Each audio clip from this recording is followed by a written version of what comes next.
নমস্কার বন্ধুরা, আজকের রেসিপি গাজরের সেমাই। আপনারা তো সেমাই অনেকেই খেয়েছেন, আবার গাজরের হালুয়াও খেয়েছেন। দুটোরই মেলবন্ধনে বানিয়ে ফেললাম গাজরের সেমাই। দারুণ খেতে হয়, একটিবার বানিয়ে অবশ্যই দেখবেন। এটা বানাতে লাগছে একটা গাজর, একটা ছোট মাপের গাজর নিয়েছি, ঘি নিয়েছি, আর নিয়েছি 1.5 কাপ মতন পাটালি গুড়। 2 কাপ মতন সেমাই দিয়ে আজকে আমি রেসিপিটা বানাচ্ছি। প্রথমে আমি একটা কড়াইয়ের মধ্যে 4 চামচ ঘি নিয়ে নিয়েছি। ঘিটা একটুখানি গরম হতে হতেই এর মধ্যে দিয়ে দেব 2 কাপ মতন সেমাই। বাজারে 2 ধরনের সেমাই পাওয়া যায়, একটা ভাজা সেমাই আর একটা এরকমই শুকনো সেমাই। ভাজা সেমাইটা অলরেডি ভাজা থাকে, বেশি ভাজতে হয় না। আর এটা যেহেতু ভাজা নেই, সেই জন্য ঘি আমি ভেজে নেব। ভাজা সেমাইটার দাম এই সেমাইটার থেকে একটুখানি বেশি হয়। তুলনামূলক দুটো সেমাই আমি খেয়ে দেখেছি, ওই সেমাইটা কিন্তু একটু টেস্টিও বেশি হয়। সেই জন্য আপনারা চাইলে ভাজা সেমাইটাই কিনে আনতে পারেন। একটুখানি সময় ধরে লাল করে ভেজে নিচ্ছি, একদম লো আঁচে। বারবার আমি নাড়াচাড়া দিচ্ছি যাতে কোথাও লেগে না যায়, কারণ এই ধরনের জিনিসগুলো চাল বলুন অথবা সেমাই বলুন, দেখবেন হঠাৎ করে লেগে যায়, বোঝা যায় না। ছোট গাজরটাকে আমি এইভাবে কুচিয়ে নিয়েছি। আপনারা চাইলে মিক্সিতে দিয়ে একবার ঘুরিয়ে নিতে পারেন। একবারের বেশি কিন্তু ঘোরাবেন না, খুব বেশি পেস্ট যেন না হয়। গাজরটাকে আমি সেমাইয়ের মধ্যে দিয়ে দিলাম ভাজার জন্য। এবার দুটোকে একসাথে ভাজতে হবে। কম আঁচে বেশ কিছুক্ষণ নাড়াচাড়া করলে গাজরটাও নরম হয়ে যাবে। বাঙালিদের ঘরে ঘরে এখন তৈরি হবে পিঠে, পুলি এবং গাজরের হালুয়া, আরও কত কিছু। শীতকালে পাটালি গুড় দিয়ে বিভিন্ন ধরনের ডেজার্ট বানাতে আমার দারুণ লাগে। চালের পায়েসের তুলনায় সেমাইয়ের পায়েস খেতে আমার বেশি ভালো লাগে, সেই জন্যই আজকে বানিয়ে ফেললাম সেমাইয়ের পায়েস। কিন্তু একই ধরনের রান্না থেকে একটু আলাদা করার জন্য গাজর দিয়ে দিলাম। শেষে গুড়টা যখন পড়বে তখন গাজরের কালার সাথে গুড়ের কালারের একটা অনবদ্য মিল দেখা যাবে। খুবই দেখতে সুন্দর হবে এই টেস্টি রান্নাটি। গাজর আর সেমাইটাকে ভালো করে ভেজে নেওয়ার পরে আমি 1 লিটার দুধ দিয়ে দিচ্ছি। এরপরে দুধটা দিয়ে একদম কম আঁচে অনেকক্ষণ ধরে ফুটিয়ে নিতে হবে। সেমাইটা যেহেতু সেদ্ধ হওয়ার পরে অনেকটাই বেড়ে যাবে, সেজন্য দুধের পরিমাণটা একটু বেশি দিলাম। এরপরে আবারও কম আঁচে আমি ভালোভাবে নাড়াচাড়া করে নিচ্ছি।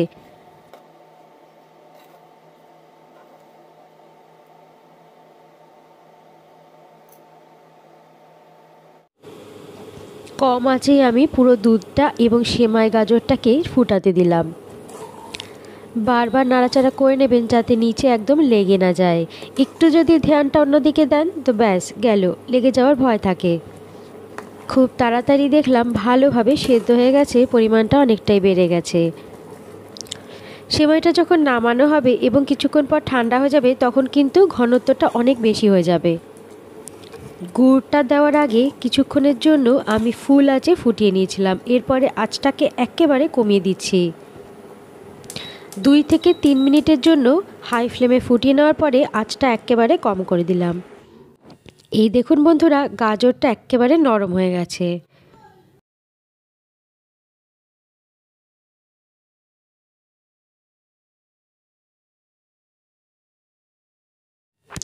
একদম শেষের দিকে গুড়টা দিয়ে দেবেন। অনেক সময় কিন্তু গুড় দেওয়ার সাথে সাথেই দুধ কেটে যাওয়ার ভয় থাকে, সেই জন্য শেষের দিকে কম আঁচে দিয়ে ভালোভাবে নাড়াচাড়া করে নেবেন। গ্যাসে করলেও গ্যাসের আঁচ এই সময় যেন একদম লো থাকে। আমি 1.5 কাপ পাটালি গুড় দিয়ে দিলাম। আপনারা চাইলে গুড়ের সাথে অল্প চিনিও দিতে পারেন। এরপরে আরও কিছুক্ষণ ভালোভাবে মিশিয়ে নেব।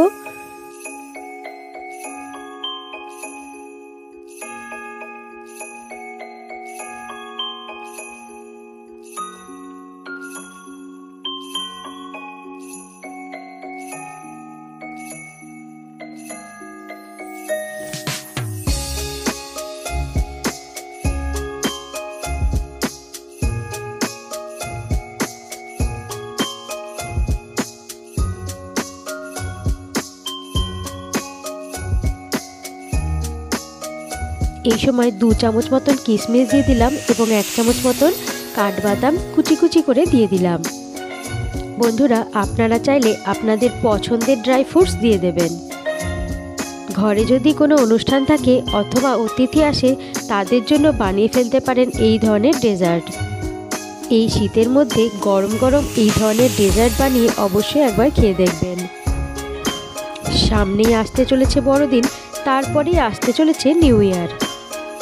কেকের সাথে সাথে এই ধরনের ডেজার্ট দিয়ে সেলিব্রেট তো করতেই পারি আমরা। একটু পাতলা অবস্থাতেই নামিয়ে ফেলতে হবে, যেহেতু খুব ঠান্ডা পড়ে গেছে। একটু পরে যখন ঠান্ডা হয়ে যাবে এই ডেজার্টটি, তখন কিন্তু খুব ঘন হয়ে যাবে। সেই জন্য একটু পাতলা অবস্থাতেই নামিয়ে নেবেন। দুটো কাঠবাদাম ছিল, একটুখানি উপর দিয়ে সাজিয়ে নিলাম। দেখুন বন্ধুরা, কি সুন্দর একটা কালার এসেছে। আশা করি এই ডেজার্টের রেসিপিটি আপনাদের ভালো লাগলো। যারা এখনও অবধি বানাননি তারা অবশ্যই বানিয়ে খেয়ে দেখবেন। সবাইকে ধন্যবাদ।